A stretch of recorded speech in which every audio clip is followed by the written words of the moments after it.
A middle-aged black woman in a beat-up sedan is pulled over by an arrogant young cop in a wealthy suburb. He mocks her, yells and demands she stop pretending to be someone important, then humiliates her in front of other drivers. But he's about to find out she's not just some cleaning lady. She's a sitting federal judge, and she never forgot how to use the law. By the end of this story, the cop's badge won't be the only thing he loses, and everyone watching will know what justice really looks like. Before we find out what happens next, let us know in the comments where you're watching from. And if this story is already hitting home, make sure you hit that like button. The Sunday afternoon sun cast a golden, lazy glow over Crestview Heights. It was a town of manicured lawns, sprawling houses hidden behind iron gates, and a quiet, so profound it felt manufactured. In this enclave of wealth, everything had its place. Anything that seemed out of place was noticed immediately. A dusty old sedan, its once proud navy blue paint now faded and chipped, was one such thing. It puttered along a street lined with luxury vehicles, each one polished to a mirror shine. Inside the patrol car idling by the curb, Officer Brent Malloy watched it pass. A smirk played on his lips. He saw the car, and more importantly, he saw the person driving it. A black woman. Middle-aged. In his mind, the equation was simple. Old car plus black driver in Crestview Heights equaled trouble, or at the very least, an easy target. Someone who didn't belong. He flicked on his lights. The brilliant strobes of red and blue shattered the peaceful afternoon. The old sedan pulled over immediately, its movements slow and careful. Malloy took his time getting out of his car. He adjusted his belt, settled his hat, and let his hand rest on his service weapon. It was all part of the performance, a little show of authority to set the tone. He sauntered up to the driver's side window, his shadow falling over the woman inside. He didn't bother with a polite greeting. "You look a little lost," he began, his voice dripping with condescension. He leaned down, peering in at her. She was a woman of about 56, dressed in a simple but elegant pantsuit. Her hair was styled neatly, and her expression was one of serene calm. She didn't look flustered or scared, she just looked at him, waiting. This irritated Malloy. He was used to inspiring fear, or at least nervous compliance. Her composure felt like a challenge. "What are you doing on this side of town?" he pressed, making the question an accusation. The woman's hands were resting on the steering wheel, her posture perfect. "I'm on my way to visit my daughter, officer," she said. Her voice was even, measured, and carried a quiet authority that grated on Malloy's nerves. It sounded too educated, too refined for the person he had already decided she was. "This is a residential area," he stated, as if she were too simple to understand that. "Not a lot of through traffic here." He was fishing, trying to catch her in a lie, trying to confirm the narrative he had already written in his head. She was a maid, a cleaning lady, maybe a caretaker, and she was probably snooping around where she shouldn't be. "I'm aware," she replied, her gaze never wavering. "My daughter lives on Oakhaven Lane." Malloy's eyes narrowed. He didn't like being spoken to like an equal. He was the one with the badge and the gun. He was the one in control. "Step out of the vehicle," he commanded. It was a sharp, barking order, designed to shock and intimidate. The woman's composure finally showed a flicker of something else. Not fear, but a clinical sort of surprise. "Officer, am I being detained?" she asked. "You haven't told me why you pulled me over." The question, so precise and legally sound, was like a spark on dry tinder for Malloy. He hated it when they tried to act smart. "Quit pretending you're a lawyer," he sneered, his voice rising. "I gave you an order. Get out of the car, now." Slowly, deliberately, the woman opened her door and stepped out. She moved with a grace that seemed out of place on the side of a dusty road. She was not a tall woman, but she held herself with a straight-backed dignity that made her seem to command the space around her. Malloy felt a fresh surge of resentment. He needed to put her in her place. "What was the reason for the stop, officer?" she asked again, her tone still maddeningly calm. He jabbed a finger toward the back of her car. "You have a broken tail light," he lied. He hadn't even looked. It was the oldest excuse in the book, a flimsy pretext he used whenever he wanted to harass someone without a real reason. The woman, whose name was Marion Fletcher, simply nodded. She knew the tail light wasn't broken.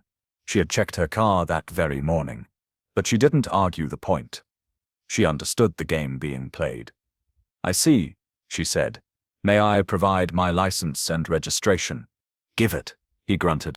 Marian reached back into the car, moving with slow, obvious motions, and retrieved her wallet from her handbag. She pulled out her driver's license and a second piece of identification, a laminated card with a gold seal. She held them both out to him. Malloy snatched them from her hand. He glanced at the driver's license. Marian Fletcher. Then he looked at the other ID. His eyes scanned the words, United States Courts, Federal Judge. He stopped. For a second, a genuine stillness came over him. Then, he threw his head back and laughed. It was a loud, ugly sound that echoed in the quiet street. "A federal judge?" he roared, turning the ID over in his hand, as if it were a cheap toy. "That's a good one. A really good one." He looked her up and down, taking in her simple dress, her old car. The pieces didn't fit the picture of a powerful official. They fit the picture he preferred. "Nice fake ID," he said, his voice thick with mockery. "Who'd you borrow this from, your employer?" Traffic was beginning to build up now. Cars slowed as they passed, their drivers turning to stare at the scene. The smug young cop, the calm black woman, the flashing lights. Malloy felt the eyes on him, and his arrogance swelled. He was the star of this show. He turned to a car that was creeping by, its windows down. "Get a load of this," he shouted, holding up Marian's ID. "She thinks she's a judge." The people in the car gawked. A passenger in another car raised their phone, the small black lens aimed directly at them. Marian saw it all. She saw the pointing fingers, heard the muffled laughter. She saw the humiliation he was so eager to heap upon her. And through it all she said nothing. Her face was a mask of placid observation. Her gaze remained unshaken. Inside her mind, however, a different process was unfolding. She was no longer just a citizen being harassed. She was a judge, observing a gross miscarriage of authority. She was taking notes. She was documenting every word, every action, every sneer. Officer Malloy thought he was in control. He had no idea that he was the one being judged. The silence from Marian Fletcher was more unnerving to Officer Malloy than any argument would have been. He expected her to protest, to cry, to insist he was wrong. Her quiet defiance felt like an attack on his authority. He needed to break her. He needed to see fear in her eyes. He decided to escalate. "You're being awfully quiet," he said, stepping closer to her, invading her personal space, thinking up another story. When she didn't respond, just continued to look at him with that unnervingly steady gaze, his temper snapped. "I said, I know you're not a judge." Resisting an officer by providing false identification is a serious offense. He was making things up now, twisting procedure to fit his narrative of power. "I am not resisting," Marian said, her voice still a low, even murmur. "I have complied with all of your instructions." Her calm precision was the final straw. "That's it," Malloy snarled. "Hands on the hood. Now." Marian looked at him, then at the dusty hood of her own car. For the first time, a flicker of something unreadable crossed her face. It wasn't fear. It was a deep, profound disappointment. Without a word, she turned, walked the 2 steps to the front of her sedan, and placed her hands flat on the warm metal. The position was demeaning, designed to strip a person of their dignity. Yet, she did it with a strange sort of grace, her back straight, her head held high. "I'm going to search your vehicle," Malloy announced, his voice booming for the benefit of the growing audience of onlookers. "Probably got all sorts of things in here you shouldn't have." He didn't ask for consent. He didn't have probable cause. He didn't care. He opened her driver's side door and began to rummage through her belongings. He tossed a stack of legal briefs onto the passenger seat, rifled through her simple handbag, and dumped its contents out. A tube of lipstick, a wallet, a small book of poetry. Nothing. Miles away in the sterile, quiet environment of the Crestview Police Department's dispatch center, a young woman named Erin Lopez sat with her headset on, listening to the entire exchange. Her brow was furrowed in concern. She was only 22, new to the job, but she had a strong moral compass. Something about this stop felt deeply wrong. Malloy's tone was aggressive from the start, and the woman's calm, articulate responses didn't sound like someone trying to cause trouble. They sounded like someone who knew their rights. Erin's fingers flew across her keyboard. Malloy had called in the license plate when he first initiated the stop. She pulled up the registration details. The car was registered to one Marion Fletcher, at an address in a modest but respectable neighborhood in Atlanta. Then she ran the name through the state and federal databases. A series of results popped up, but one stood out, highlighted in official government blue. Her jaw dropped. Her breath hitched in her throat. Fletcher. Marion. Sitting judge. Federal Judicial District 3. Attached was a formal photograph. It was the same woman, older now, but unmistakably her. The same calm, intelligent eyes, the same dignified set to her mouth. Erin's heart began to pound against her ribs. He was humiliating a federal judge, on a live, recorded channel. She immediately keyed her microphone. Unit 2117. "This is dispatch," she said, trying to keep her voice steady. "Are you sure about that stop? I have some information here you need to see." Malloy's voice crackled back, impatient and dismissive. "I'm busy here, Lopez. I've got it under control. Sir, I really think you should stand down."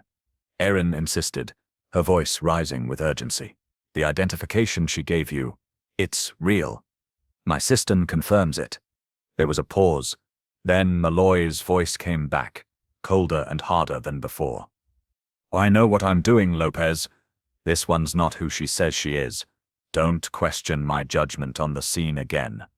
Got it?" Erin flinched as if he had shouted in her face. He had pulled rank on her, shut her down completely. On the side of the road, Marion Fletcher watched silently as Malloy continued his pointless search of her car. She could see the phones out now, a small constellation of dark screens pointed in her direction, recording her humiliation. The drivers passing by slowed, their faces a mixture of pity, curiosity, and morbid fascination. The tension was a physical thing, a thick, heavy blanket smothering the quiet Sunday afternoon. Marion remained still, her hands on the hood, her mind a whirlwind of cold, clear thought. She was no longer just a victim of a power-drunk cop. She was the star witness in a case that was building, moment by moment, right before her eyes. And she knew with absolute certainty that the verdict was already decided. Earlier that same day, the world had looked very different to Marion Fletcher. The view from her chambers on the 18th floor of the federal courthouse in downtown Atlanta was spectacular.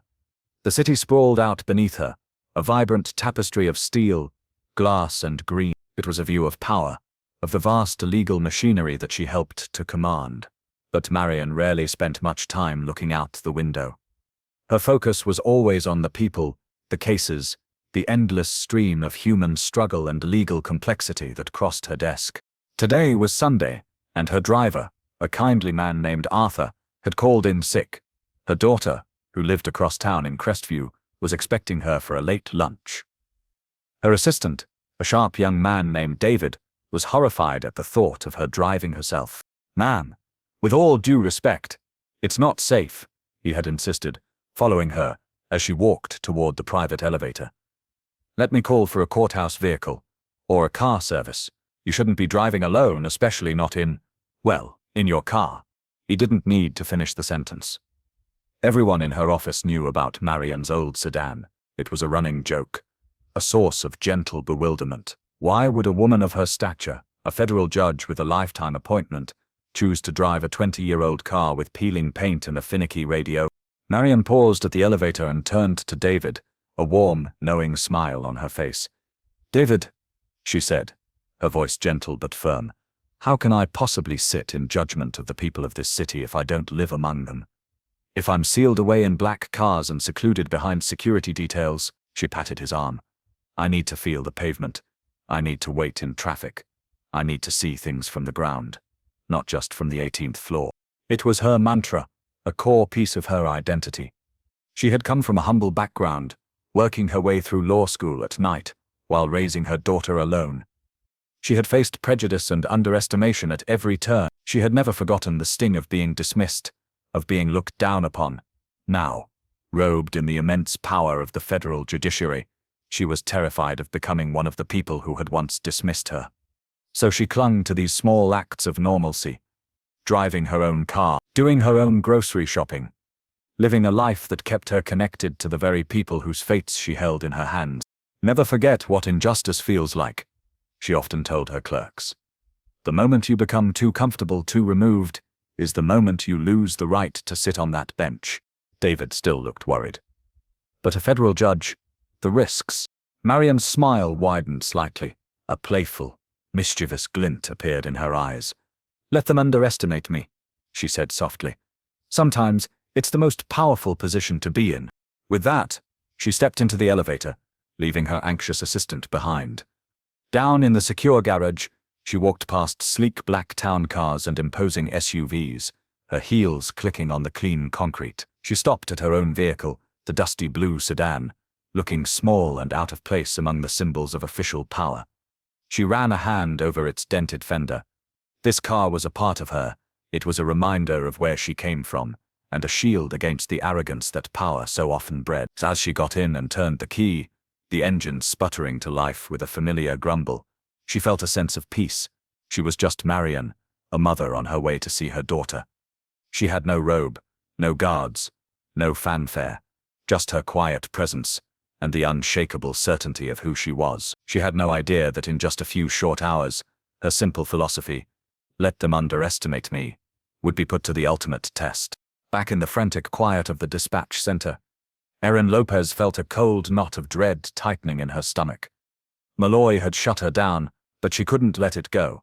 Her fingers, trembling slightly, flew across the keyboard again. She pulled up Judge Marion Fletcher's full judicial profile. It was extensive. Graduate of Harvard Law, former prosecutor in the Department of Justice Civil Rights Division.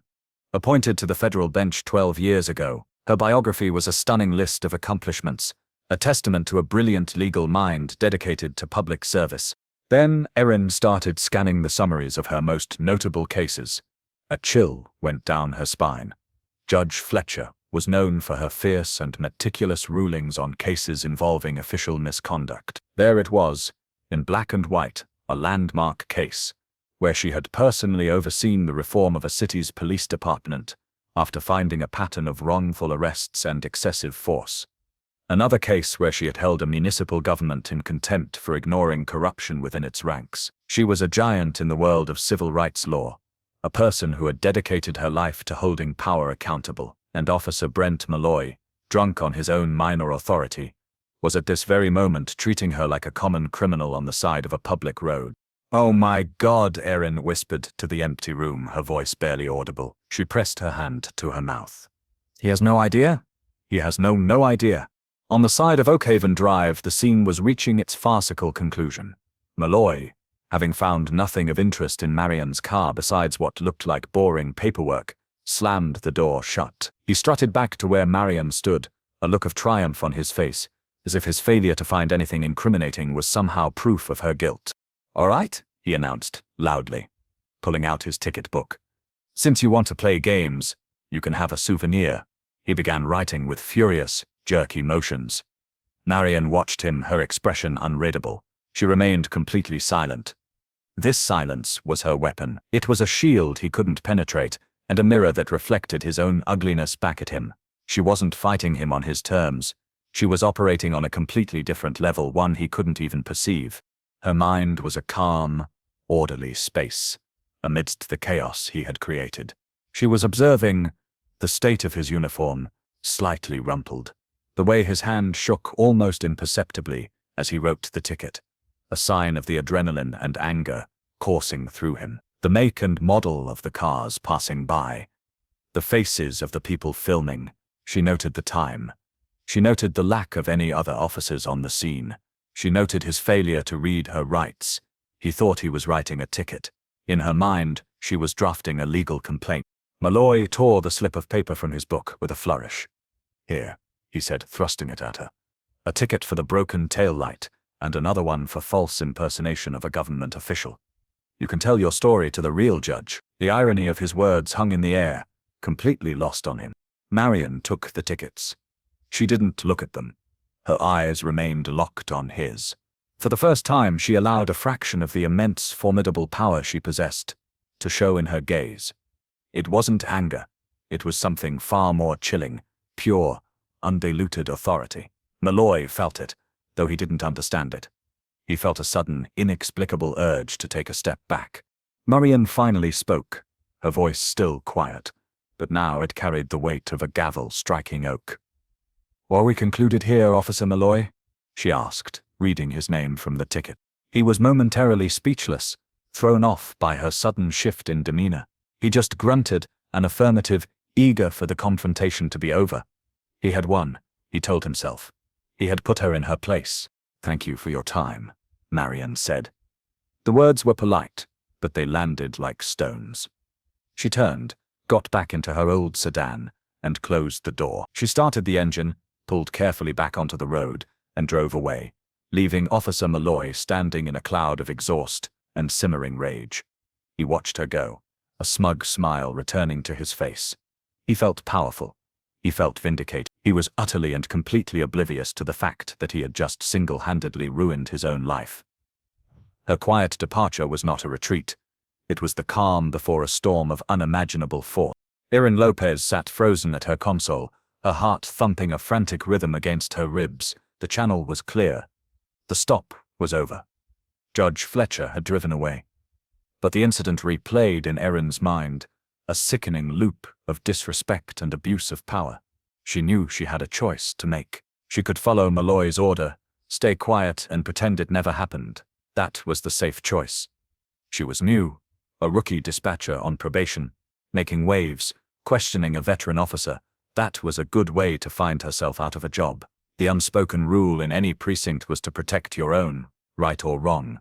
Questioning an officer, especially to their face on a live channel, was a cardinal sin.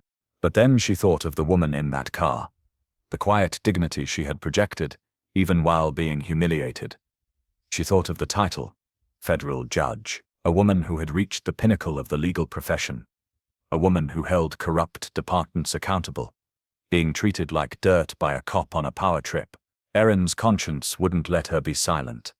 Her gut, her sense of right and wrong, screamed at her that silence was complicity.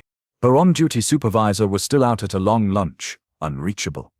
Internal affairs was a bureaucratic nightmare she didn't know how to navigate. She had to do something herself.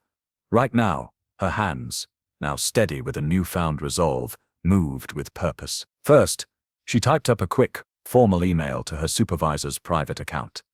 The subject line was stark. Urgent. Incident report. Unit 2017. In the body she attached the judge's full profile, the audio file from the stop, and a brief, factual summary of what she had witnessed. She hit send. That was the official channel, the one that covered her procedurally. But she knew that wasn't enough. Official channels could be slow. Reports could be buried. She needed something more direct, something that couldn't be ignored. She clicked print on Judge Fletcher's judicial ID and biography. The printer whirred to life, spitting out the pages that held the truth of the woman Malloy had just scorned. Erin took the pages, her heart still pounding, but this time with a sense of purpose instead of fear. She found a plain manila envelope and slid the documents inside. Then, she took a sticky note and a pen. Her handwriting was neat, clear, and imbued with a conviction she didn't know she possessed. She wrote, "This happened under your watch. The entire exchange is on a recorded line. I tried to warn him. I won't be silent." It was a risk. A huge one. She was creating a piece of physical evidence that tied her directly to this complaint. She was drawing a line in the sand. She sealed the envelope. She didn't know how or when she would get it to Judge Fletcher, but she would find a way. Maybe she could drop it at the courthouse. Maybe she could mail it. But she had to try. She had to make sure the judge knew that not everyone in the Crestview Police Department was like Brent Malloy. She had to let her know she had an ally, however small and insignificant. Erin tucked the envelope into her personal bag, a secret pact she had made with her own integrity. She had been warned not to question officers.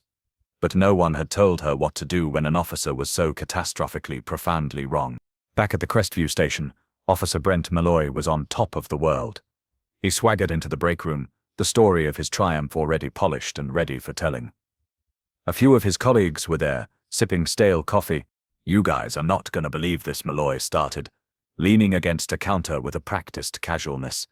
I just pulled over some cleaning lady in a beat-to-hell car over on Oakhaven. She tries to hand me a fake ID, says she's a federal judge." He laughed, and the other cops chuckled along with him, sharing in the joke. In their world, this was a familiar story, someone from the other part of town getting too big for their britches. "A federal judge driving that piece of junk? Yeah, right," one of them scoffed. "Exactly," Malloy exclaimed, beaming. "The balls on these people, you know. Trying to pretend they're somebody important." He puffed out his chest. "I wrote her up for it. False impersonation. Taught her a lesson she won't forget." He felt a wave of satisfaction wash over him. He had asserted his dominance. He had enforced the unspoken social order of Crestview Heights. He was a good cop, doing his job. Just then his supervisor, Sergeant Miller, walked into the station. Miller was a portly man just a few years from retirement, a man who valued a quiet shift above all else. He picked up the pile of traffic reports from the duty desk, Malloy's among them. He scanned the first ticket, for the broken tail light, with a bored expression. Then he flipped to the second one.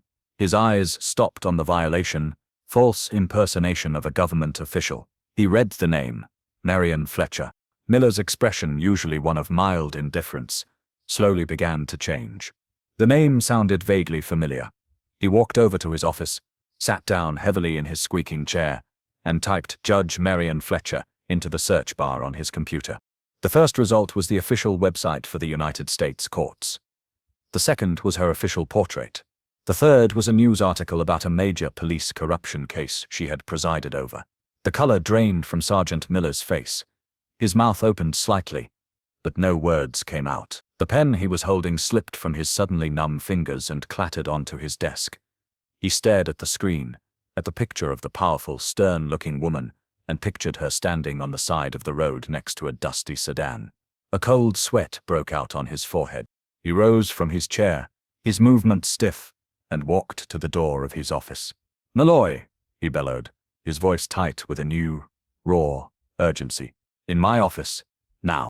Malloy, still basking in the glow of his story, was taken aback by the sergeant's tone. He sauntered into the office, a cocky grin still on his face. "What's up, Sarge?" Miller closed the door behind him. The small office suddenly felt like a cage. "That stop you just made," Miller said, his voice low and strained. "The woman who said she was a judge. Tell me exactly what you said to her." "Everything." Malloy's grin faltered. He shrugged, trying to maintain his air of confidence. "I told you she was faking, had a junk car, giving me lip. I was just doing my job, Sarge. Putting her in her place." Sergeant Miller stared at him, his face a mask of disbelief and rising panic.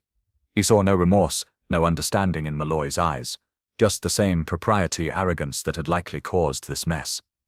Miller knew arguing was pointless. The damage was done. This was no longer a matter for a lecture. This was a 5-alarm fire that required immediate professional containment. He didn't yell. He didn't explain. He simply walked back to his desk, picked up his phone and dialed a 4-digit extension. "Yeah," he said into the receiver, his voice grim. "Get me Internal Affairs. Now." Malloy's confident smirk finally vanished, replaced by a dawning look of confusion and fear. The air in the room grew cold. The game was over. The consequences were just beginning. That evening the sun had set, and Marion Fletcher was at home. Her house was not a mansion like the ones in Crestview, but a comfortable, welcoming brick home filled with books and art. The smell of jasmine tea hung in the air. Her daughter, a young lawyer named Aaliyah, was pacing back and forth in the living room, her face a storm of indignation. "You have to press charges, Mom," Aaliyah said for the 10th time, her voice shaking with anger. "You have to sue him. You have to sue the department. What he did was illegal. It was profiling. It was a violation of your civil rights. You can't let him get away with it." Marion sat in her favorite armchair, a cup of tea cradled in her hands. She was the picture of tranquility, a calm island in the middle of her daughter's emotional storm. She listened patiently, letting Aaliyah vent her fury. When her daughter finally paused to take a breath, Marion looked up at her, her eyes full of a deep, powerful resolve. "I'm not going to press charges," she said softly. Aaliyah stared at her, aghast. "What? Mom, why?" "He humiliated you. He treated you like a criminal. Yes, he did, Marian agreed, her voice even. And that is precisely why we will not handle this with anger. We will not handle this with a lawsuit, which would be seen as personal vengeance.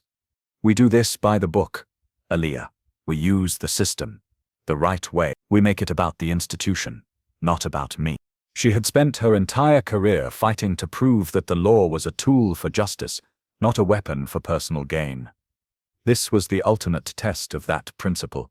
If she acted out of personal anger, she would be no better than the officer who had acted out of personal prejudice. She placed her teacup down on the small table beside her chair. Her movements were deliberate, precise. She picked up her personal phone. Her daughter watched, confused, as Marian's thumb moved across the screen. She didn't dial 911. She didn't call her personal lawyer. She dialed one single number from her contacts, a number she had not had to use in a very long time. A voice answered on the other end, professional and alert. Inspector General's office, duty officer speaking. Marian's voice was as measured and clear as if she were delivering a ruling from the bench. Yes, she said. This is Judge Marian Fletcher. I am calling to report an incident of official misconduct involving an officer from the Crestview Heights Police Department. She gave the operator the time, the location, and Officer Brent Malloy's name. She recounted the events of the afternoon with cold, factual precision, leaving out any trace of emotion. It was a perfect verbal affidavit. When she was done, there was a stunned silence on the other end of the line. Finally, the duty officer cleared his throat. Understood, Your Honor. We will open an investigation immediately. Thank you, Marian said. That won't be all. I will be attending a meeting at the Crestview Police Department tomorrow morning at 9 a.m. sharp. I would like someone from your office to be present as an official observer. She paused, letting the weight of her next words sink in. And please bring your press contacts. I believe the public has a right to be informed about the conduct of those sworn to protect them. She ended the call. Aaliyah stared at her mother, her anger replaced by a sense of awe. Her mother wasn't just fighting back, she was orchestrating a masterclass in accountability. She wasn't just going after one rogue cop, she was putting the entire department and its leadership on notice, under the bright, unforgiving lights of public scrutiny. It was not vengeance, it was justice, delivered with the precision of a surgeon's scalpel. The next morning, a thick, anxious energy filled the halls of the Crestview Police Department. Officer Brent Malloy had received a strange memo late the previous night, delivered by a grim-faced courier to his home. It ordered his mandatory attendance at a departmental briefing at 9 a.m. No reason was given. He had tried to brush it off, telling himself it was just some new, boring policy announcement. But a worm of anxiety squirmed in his gut. The call to the sergeant's office, the mention of internal affairs, it had all left him feeling uneasy. Still, his arrogance was a hard shell to crack. He arrived at the station with a forced swagger, joking with the other officers, pretending he didn't have a care in the world. Erin Lopez was already there. She had arrived early. The sealed manila envelope a heavy weight in her bag. She had heard rumors of a mandatory all-hands meeting, and her heart was a mix of terror and hope. She sat in the large briefing room, trying to make herself as small as possible. The police chief, Raymond Hale, a man known for his political savvy and his hands-off management style, strode in, his face an unreadable mask. He didn't greet anyone, just took his place at the front of the room, radiating a tense impatience. The room slowly filled with every on-duty officer, they murmured amongst themselves, speculating on the reason for the sudden summons. Was it budget cuts? A new chief? Then, at precisely 8:55 a.m., an unmarked black government sedan pulled silently up to the front entrance of the station. The officers in the briefing room craned their necks to see. Two men in dark suits, their faces stoic and their posture rigid, got out first. They opened the rear door. From the car stepped a woman in a sharp, dark gray pantsuit. She was Director Lena Wills, the formidable head of the regional office of the Inspector General. She was a legend, a woman known for dismantling corrupt departments with ruthless efficiency. Malloy, who was standing near a window, saw her. His blood ran cold. The swagger evaporated, replaced by a sudden, sickening dread. He felt his palms begin to sweat. "What's going on?" he whispered to a fellow officer, but the man just shrugged. his own eyes wide with apprehension. A hush fell over the entire building as Director Wills and her 2 federal agents entered the briefing room. The air crackled with tension. Chief Hale straightened his tie, his face now pale. The murmuring stopped. The room was utterly silent. And then, the doors to the briefing room opened one more time. In walked Judge Marion Fletcher. She was not wearing the simple clothes from the day before. Today she was robed in the full, flowing black vestments of her office. The judicial robe, a symbol of ultimate legal authority, seemed to radiate a power all its own. She moved not with anger, but with a profound, unshakable gravity. She was no longer Marion Fletcher, the woman in the old car. She was the United States federal judiciary, personified and present. The room froze. It was not a figure of speech. It was a physical reality. Every officer in that room, from the rookies to the veterans to Chief Hale himself, became utterly still. Jaws hung open, eyes were wide with disbelief and dawning horror. All the air seemed to have been sucked out of the room. Officer Brent Malloy felt as if he had been punched in the gut. The world tilted on its axis. The face of the woman he had mocked, the woman he had called a cleaning lady, was now staring at him from beneath the weight and authority of that black robe. The ID hadn't been a fake, the name hadn't been a lie, it was all real.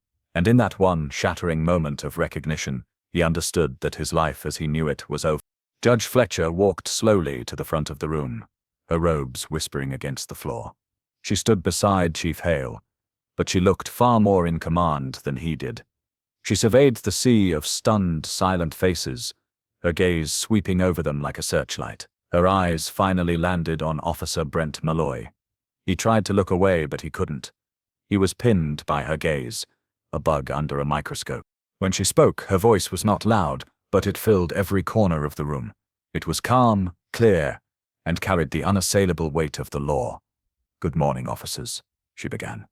"My name is Judge Marion Fletcher. Yesterday afternoon, on a public street in this town, I had an encounter with one of your own." She let the words hang in the dead air. No one moved. No one breathed. "This officer," she continued, her eyes still locked on Malloy, "did not pull me over for a broken tail light.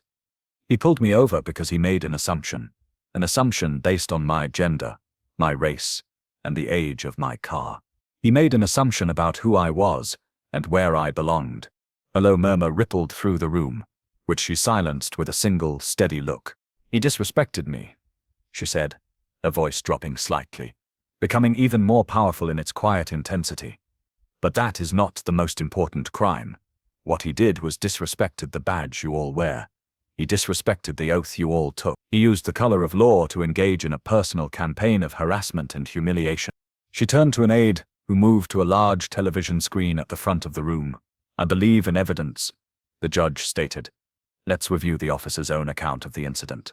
The body cam footage from Malloy's uniform flickered to life. The entire room was forced to watch the scene unfold from his perspective. They saw the dusty sedan. They heard his own voice, dripping with condescension. "What are you doing on this side of town?"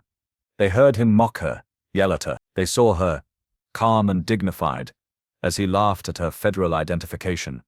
They watched in horrified silence as he ordered her to place her hands on the hood. Malloy stood there, his face ashen, forced to watch his own arrogance, his own ugliness, play out for all his colleagues to see. The bragging he had done in the break room now felt like a confession to a crime. When the footage ended, the silence was deafening. Judge Fletcher then held up a single sheet of paper. It was a copy of the note Erin Lopez had written. "And yet," she said, her voice ringing with clarity, "not everyone in this department was silent." She looked out into the crowd and her eyes found Erin, who was sitting ramrod straight in her chair. Dispatcher Erin Lopez understood her duty. She tried to warn him. She chose integrity over complicity. Erin felt 100 pairs of eyes turn to her, no longer with suspicion, but with a newfound respect. Chief Hale looked as if he had been struck. Finally, Judge Fletcher turned her full attention back to the pale, trembling officer at the center of it all. "Officer Malloy," she said, and his name sounded like a verdict. "You asked me yesterday who I was. I am a citizen of this country. I am a resident of this state. And I am a federal judge. But you did not see any of that. You saw what you wanted to see. You saw a target for your own prejudice. She took a slow, deliberate step toward him. You are not a guardian of the peace. You are a threat to it. You believe your badge places you above the law. Today you will learn that no one is above the law. Her voice was cold iron. You don't deserve that badge. It was not a request. It was a final judgment. Chief Hale, his face grim and his political survival instincts on full alert, finally moved. He looked past Malloy to Director Wills and the two silent federal agents. He gave a single, sharp nod. The two agents moved forward with swift, silent efficiency. They flanked a stunned Brent Malloy. One of them spoke, his voice low and devoid of emotion. Officer Malloy, you're relieved of duty. Hand over your badge and service weapon. Malloy stood frozen, his world collapsing in on him. In front of the entire department, the men and women he had tried so hard to impress, he was being stripped of his identity.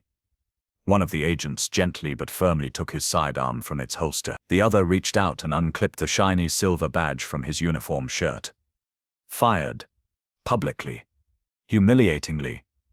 He was escorted from the room, no longer a police officer, but just a man in a suddenly ill-fitting uniform. The room was utterly, profoundly speechless. Justice had been delivered, not with a shout, but with the quiet, unstoppable force of absolute authority. The fallout was immediate and explosive. Within hours, the story was everywhere. The bystander videos, shot on cell phones from passing cars, had leaked to social media. They went viral almost instantly. The clips were raw, shaky, and utterly damning. They showed Officer Malloy's sneering face and Judge Fletcher's incredible composure. They showed a man with a badge drunk on power and a woman who refused to be broken. The comment sections exploded. He really pulled over a federal judge? One top comment read, with over 50,000 likes. Another said, this is what power with restraint looks like. She never raised her voice. She didn't have to. A third chimed in, that look she gives him at the end, chills. He had no idea he was already cooked. Brent Malloy's name began to trend on every platform, but for all the worst reasons. His face was plastered across news websites and cable news channels. He became the national poster child for police arrogance and misconduct. Reporters camped outside his house. Old complaints against him, previously buried by the department, suddenly surfaced. His career wasn't just over. His reputation was incinerated. Through it all, Judge Marion Fletcher remained a figure of quiet dignity. The media clamored for an interview. News networks offered her prime-time specials. Talk shows wanted her as their lead guest. She refused every single request. Her office issued a simple one-sentence statement. The matter has been handled through the appropriate official channels. Her silence was more powerful than any interview could have been.